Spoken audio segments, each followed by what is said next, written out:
podemos ir dialogando. Yo, bueno, de entrada ya la novela para mí tenía ese atractivo, ¿no? Me parece que es perfectamente legítimo, que es señalar a dos de los novelistas de final del siglo XX, principio del siglo XXI, que quizá han creado unos mundos más particulares, ¿no? En español y en francés, en Europa y en América. Bueno, y Bolaño también puede ser considerado ya casi un autor también de la tradición europea, Bolaño y Houellebecq. Yo te lo comentaba ayer, es decir, mi memoria de lector no tiene otro recuerdo más reciente, y ya estamos hablando casi del final del siglo XX, de descubrimiento de autores de una cierta edad, ¿no? Prácticamente pues, cercanos a mí, pero bueno, en 10 años, ¿no? Pero prácticamente perteneciente a una misma generación, ese descubrimiento casi deslumbrante de esa literatura. Y como tú bien hablas, dices que son la luz, has dicho. Es curioso que los definas así, que son la luz que digamos, que conduce, ¿no? a ese mundo que tú has ido describiendo y que lo iremos un poco concretando de la novela. Porque es una luz negra, ¿no? Evidentemente es una luz negra, que es además el comienzo de tu novela, que es un cuerpo negro. Sí. Que el personaje que está acostada con ese cuerpo negro ya habla de ese cuerpo negro como la luz, ¿no? Sí. Tú eres, ¿no? Sí. No recuerdo exactamente la frase. Un poco de encontrar la luz. A través de esa sombra, a través de lo negro, de lo oscuro. Luego hablaremos de eso. Bueno, has dicho que la noche aquella en Antas fue muy rara, fue rarísima. Incluso más raro fue 2 días después, o también otro encuentro con Houellebecq en la misma situación, porque era una especie de profeta, efectivamente era una especie de encuentro con profeta, además cómo vivía este hombre que tú cuentas, un poco cómo se recluyó precisamente en el apartamento de Vera a escribir la penúltima novela, ¿no? El mapa y el territorio. Sí. Y bueno, yo también comentaba ayer, por esa fascinación, yo acabo de leer la novela, la última de Houellebecq, que bueno, os recomiendo en cuanto la traduzcan, Sumisión, porque a mí me parece una novela, o sea, un pelotazo. En otoño saldrá, pues la dice es realmente un pelotazo en todos sentidos, ¿no? Histórico, moral, político, sentimental, es decir, porque el personaje Houellebecq, efectivamente, que también hablábamos ayer, tiene esa parte escandalosa como hombre público, pero como novelista realmente ha sabido encontrar. Entonces, bueno, una de las cosas que íbamos a pasar ya a hablar es precisamente, hablaba antes un poco de la dificultad, y que tiene que ver con la rosa, porque la rosa y la forma de la rosa, además tú has publicado hace muy poco un artículo en Quimera sobre Bolaño en que hablas precisamente de la forma novelesca, como la manera de componer la novela de Bolaño como una especie de pétalos de rosa, una rosa sangrienta, que es la que está en tu novela, ¿no? Entonces, bueno, tu novela tiene esa estructura que también ayer comentábamos que era difícil, que puede ser la trama difícil de llevar. Para mí tampoco es un obstáculo que una trama no sea evidente, por esa misma defensa que he hecho antes de la dificultad en la novela. Es decir, si me preguntáis la trama del Quijote, difícilmente podéis describir una trama concreta, ¿no? Es decir, no, es difícil, es un hombre, sí, pero podemos simplificar, ¿no? Bueno, pues, pero es cierto que es una novela compleja en ese sentido estructural, ¿no? Sí. Un poco como la sí, rosa. sí. Cuando a la hora del planteamiento de escribir una novela, lo que sí que tenía claro era que, bueno, el propio Bolaño ya decía que desde que se... Recuerdo en una entrevista que hablaba en su retorno a Chile, hablaba de los detectives salvajes y le preguntaba al entrevistador que, bueno, la novela fragmentaria, que son los detectives salvajes, la importancia de la estructura, y él decía que después de haber leído sobre Héroes y tumbas, ya ninguna novela, la historia lineal, la historia clásica, la novela decimonónica estaba un poco... la novela no debería ir por ese camino. Entonces yo sí tenía claro que quería hacer una estructura original, una estructura que fuera importante tanto como lo que se contaba, y bueno, la novela, sí, la estructura es muy importante en ella. Y bueno, por otro lado también me gustaría también bueno, también la importancia que tiene un poema un poema a la hora de plantearme la escritura, a la hora de pensar en la creación de la novela. Hay un poema de Bolaño, en un libro que editó Acantilado, se llama Los perros románticos, es muy cortito, se llama Los detectives helados.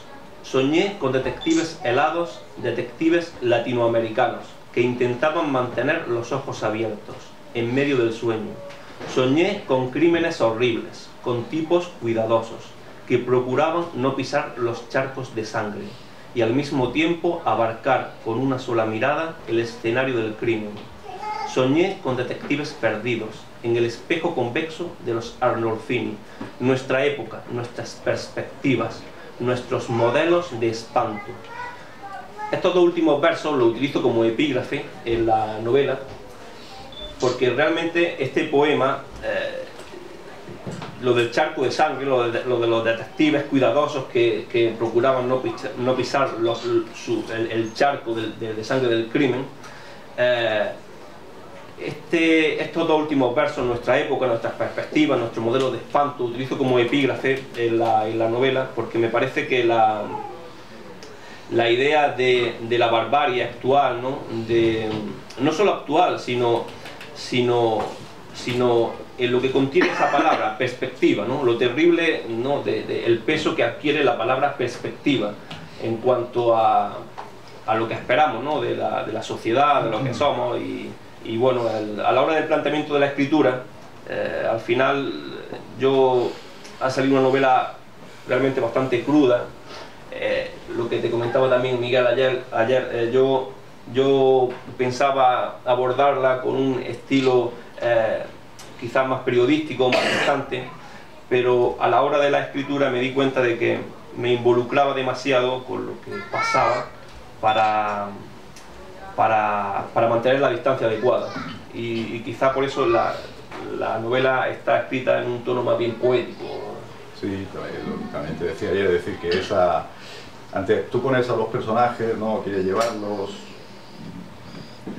en cada momento de una manera más, bueno, siempre funcionan casualidades, ¿no? Funcionan premoniciones, funcionan ficciones, funcionan sueños, funcionan cosas escritas, ¿no? Siempre funciona como un aviso de un destino que se va a cumplir. En ese sentido está la tragedia, ¿no? Pero lo que te iba a decir es que el desarrollo novelístico, quizá una novela corta, pues no da, decía yo, a lo mejor no da ese salto a la integración de la información concreta de cada personaje, de cada situación, sino que el resultado final es una novela que tiene vamos a llamarlo un aliento poético. La expresión no me gusta nada, pero es para recordar esta otra cosa que decía Rafael Rey. Rafael Rey decía que toda novela con aliento poético lo que sufre es de halitosis, ¿no? Yo no creo que esto sea así. Yo creo que la novela, hay un elemento poético en la novela y un leitmotiv poético a veces que ha dado por el propio Houellebecq, ¿no? Porque lo que se trataba allí en Antas era de la presentación de las poesías, ¿no? De la traducción de la poesía. Entonces se citan varias poesías que, como tú has dicho, cuando un novelista dice que su punto de partida está en un poema, yo no creo que sea por casualidad. Tú acabas de hablar de Bolaño, ¿no? Sí. Entonces, de esas perspectivas de espanto,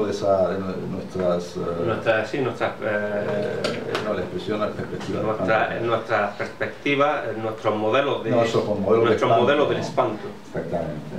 Y luego citas en la novela una de las lecturas, ¿no? Que hizo Houellebecq allí en Antas, que dice, un poco más largo, dice: nosotros que hicimos una vida prodigiosa, donde los cuerpos se inclinaran como flores abiertas, en todo fracasamos, triste final de partida, recojo los restos de una mano demasiado nerviosa. Bueno, y esto es el ritmo, es decir, que los personajes tú los llevas a unos límites insoportables en muchas ocasiones, ¿no? Para el propio personaje o para cualquier vida humana. Pero aquí quiero introducir ya el asunto del mal, ¿no? y del pesimismo que hay en la novela. Sí, la novela es una novela pesimista. Pesimista, profundamente pesimista. Y ayer te comentaba que paradójicamente también ocurre con el pesimismo, porque el pesimismo es una moda también, ¿eh? En diversos momentos de la historia ser absolutamente pesimista no ha sido una realidad, ¿no? Siempre ha sido una moda el asunto pesimismo, incluso una moda mucho más exitosa que es la del optimismo, ¿no? Es decir, las modas recientes europeas y norteamericanas son modas pesimistas, ¿no? Es algo del hipismo, ¿no? Prácticamente todas las demás modas son un poco pesimistas, ¿no? Y entonces ahora mismo ese pesimismo está de moda. Y bueno, yo quería recordarte una cosa que quizá tú a lo mejor no eres tan consciente, pero que la novela se introduce en esa moda, ¿no? Y es que acaba de publicarse un libro que es de un pesimismo radical y además que responda a lo que dicen los personajes en cierto momento de la novela, porque los personajes son personajes que van al límite, y bueno, al límite hay dos maneras de salir, o con el amor o con el arte o con la literatura, en este caso porque son lectores, ¿no? Sí. Son protagonistas que se dan un libro, que leen, que tal. Entonces ahí las dos cosas pues acaban bastante mal, tanto el arte como la literatura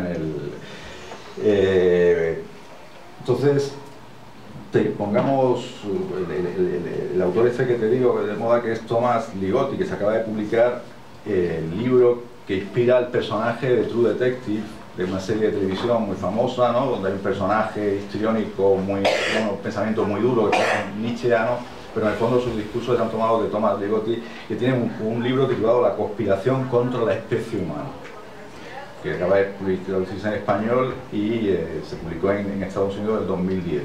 Bueno, está basado en la filosofía de un noruego del siglo XIX, se llama Zapfel, que bueno, ahora no. Pero la filosofía de Zapfel se basa en negar la natalidad, es decir, que los seres vivos estamos siempre huyendo de una verdad, que además de que es la que hablan los personajes de tu novela, van buscando siempre esa verdad por caminos. Sí. Y entonces todo lo que sea creer en la patria, en el amor, en la familia, en el trabajo, todo lo que sea divertirse, embriagarse, buscar evasión para no perder la lucidez, todo lo que sea sublimar digamos, la existencia a través de aquellas cosas que dan sentido, como el arte o el pensamiento, todo esto es una huida de una realidad, y es que los seres humanos no estamos hechos para la naturaleza. Es decir, pensamos, tenemos conciencia de nosotros mismos, tenemos capacidad de comprensión, que es lo que demuestran los personajes, pero la naturaleza es una cosa salvaje, brutal, que no está hecha para un ser delicado, supuestamente, que pretende ser delicado como el hombre, porque tiene comprensión. Sí. Entonces, es decir, tus personajes llegan a momentos de desesperación absoluta, en ese sentido de imposibilidad de salvarse por el amor o por el arte, ¿no? Sí, sí, uno también, efectivamente, sí, un poco es una huida hacia adelante de los personajes. Uno intenta, bueno, una huida a través de la literatura, a través de buscarle un sentido a la literatura como salvación, a la cultura, o buscando un sentido al amor, a un amor que hasta ahora no se había sentido realmente como una salvación, como una escapatoria. También te veo anotado el nombre de Alfred Kubin. Sí. Alfred Kubin es un autor alemán o austríaco, no sé bien. Era amigo de Franz Kafka, y yo durante la escritura estaba reciente a la lectura la relectura de la otra parte de Alfred Kubin. Alfred Kubin era un dibujante, más que escritor era dibujante, y sus dibujos son bastante tétricos, y quizá un poco también la escritura de la novela está un poco impregnada también por esa imaginería de Kubin a la hora de tratar las atmósferas que se describen, ¿no? Y bueno, sí, la novela, los personajes, es una huida hacia adelante de ellos, sí. No, sí.